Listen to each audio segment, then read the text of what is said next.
मंडली सम्मानित शिक्षक वृंद एवं एठारे उपस्थित मोर अति प्रियर सहभागिनी माने आज आलोच्य विषय वस्तु हेउची सामाजिक गणमाध्यम विद्यालय शिक्षार परिपंथी कि आज मु दृढ़ भाव में ए पक्षर कहवाक चाहूँगी जे सामाजिक गणमाध्यम विद्यालय शिक्षार परिपंथी नुह।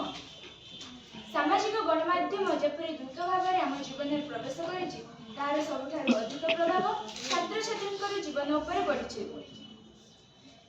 विशेषकर विद्यालय शिक्षार यह एक गुरुत्वपूर्ण समस्या सृष्टि करिछि। प्रथमतः सामाजिक गणमाध्यम द्वारा आम समय किपरि दुरुपयोग कर पिला माने पाठ पढ़ा छाड़ी अधिक समय मोबाइल फोन रे फेसबुक इंस्टाग्राम और व्हाट्सएप आदि रे रील्स शॉर्ट वीडियो अनावश्यक पोस्ट आदि देखि निजर समय गुडी को नष्ट करूछन्ती। जो समय से माने पाठ पढ़ी होमवर्क करी किंबा पुस्तक पठन करि पाठन से समय सामाजिक गणमाध्यम गिणी नउछि। द्वितीयतः ध्यान शक्तिर ह्रास। छोटा छोटा वीडियो देखिबार अभ्यास पिला मानक एकाग्र होई पाठ पढ़िबा ठारू दूरेई नउछि। पढ़ा बेले सेमानकर मन सहजरे भांगी जाउछि। तृतीयतः शिक्षागत अवनति स्पष्ट भाव में देखा जाउछि। शिक्षा क्षेत्र में पिला माने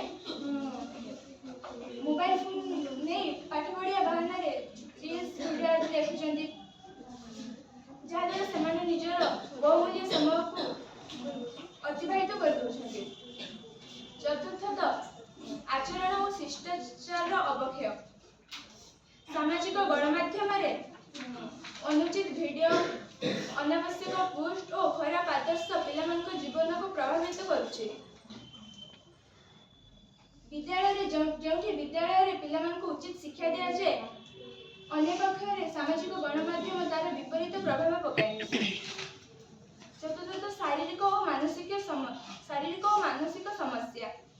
अधिक समय स्क्रीन आगे रहिबा फल आखि समस्या मुंड व्यथा और अन्य मानसिक समस्या तथा मनोजोगर अभाव जन्मी थाए जहाँद्वारा कि पिलामानकर पाठ पढ़ार असुविधा होता है एवं यह शिक्षा अत्यधिक क्षतिकारक अटे। माननीय विचारक मंडली मुझे कहूना जे सामाजिक गणमाध्यम आम खराब मात्र अनियंत्रित सामाजिक गणमाध्यम व्यवहार फल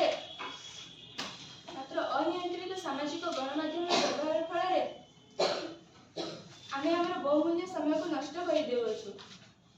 एति कोई मोर वक्तव्य शेष।